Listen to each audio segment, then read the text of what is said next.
नमस्कार मेरे प्यारे प्यारे दर्शकों। आज बहुत ही सुंदर अमावस की कथा प्रस्तुत कर रही हूँ। बोलो विष्णु भगवान की जय। आज मैं आपके समक्ष अमावस की कथा प्रस्तुत कर रही हूँ, तो प्लीज़ सुनिएगा और कैसी आपको लगी कमेंट करके भी बताया करो। बोलो विष्णु भगवान की जय। एक बार एक गरीब ब्राह्मण परिवार रहता था और उसके घर में बहुत सुंदर गुणवती पुत्री भी रहती थी। गरीबी के कारण उसकी शादी करने में काफ़ी देरी हो चुकी थी और वो ब्राह्मण दमयंती अपनी कन्या की शादी के लिए बहुत ही चिंताजनक में रहते थे। और उसके घर एक साधु महात्मा पधारे और वो ब्राह्मण की सेवा भाव से महात्मा जी बहुत खुश हुए और कन्या को लंबी आयु का आशीर्वाद देते हुए कहा कि कन्या के हाथ में विवाह का योग नहीं है। तब ब्राह्मण दमयंती महात्मा से पूछा कि यह कन्या कौन सा शुभ कर्म करे इसके हाथ में विवाह का योग प्रबल हो जाए। तब साधु ने थोड़ी देर सोच विचार कर बताया कि यहाँ से कुछ दूरी पर गांव में एक सोना धोबन रहती है और वह बहुत ही संस्कारी, संपन्न तथा पतिपरायण है तथा आपकी पुत्री उस धोबिन की सेवा करे और उस धोबिन अपनी मांग का सिंदूर पुत्री की मांग में लगा दे तो इस कन्या का विवाह होना निश्चित है।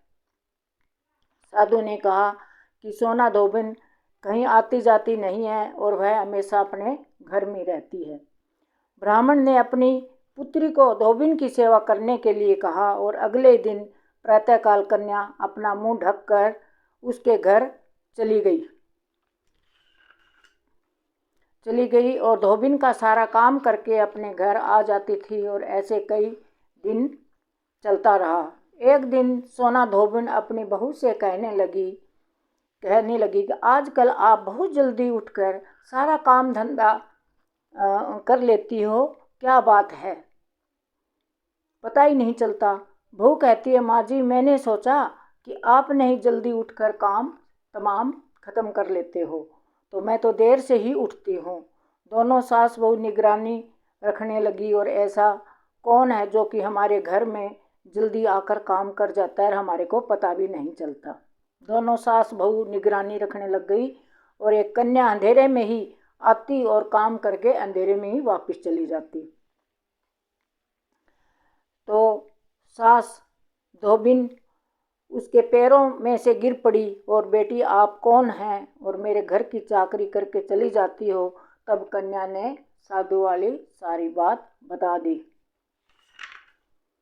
लड़की की बात सुनकर सोना धोबिन सिंदूर देने के लिए तैयार हो गई और सोना धोबिन के पति थोड़े अस्वस्थ रहते थे, वह कहीं बाहर जा रहे थे। जैसे ही सोना धोबिन अपनी मांग का सिंदूर उस कन्या की मांग में लगाया तो सोना धोबिन का पति चल बसा। इस बात का पता चल गया तो वो निर्जल घर से चल पड़ी और उसने सोचा कि कहीं पीपल का पेड़ मिलेगा तो भंवरी देकर परिक्रमा करके जल ग्रहण कर लूँगी। उस दिन अमावस थी और ब्राह्मण के घर से पकवान आए हुए थे। उनकी जगह ईंट के टुकड़े 108 करके पीपल को भंवरी देकर पीपल की परिक्रमा 108 लगाकर जल ग्रहण किया। ऐसे करते ही उसके पति जीवित हो गए और इसीलिए हर व्यक्ति भंवरी देता है पीपल को और 108 बार परिक्रमा करता है तो उसको सुख संपदा मिलती है। और पीपल के पेड़ में त्रिदेव का निवास होता है। जो पुरुष या जो महिला अमावस की कथा सुनता है सुनाता है अखंड सौभाग्य मिलता है। बोलो अमावस माता की जय, बोलो पितरों की जय। तो अमावस का कथा सुनने से भी बहुत पुण्य मिलता है।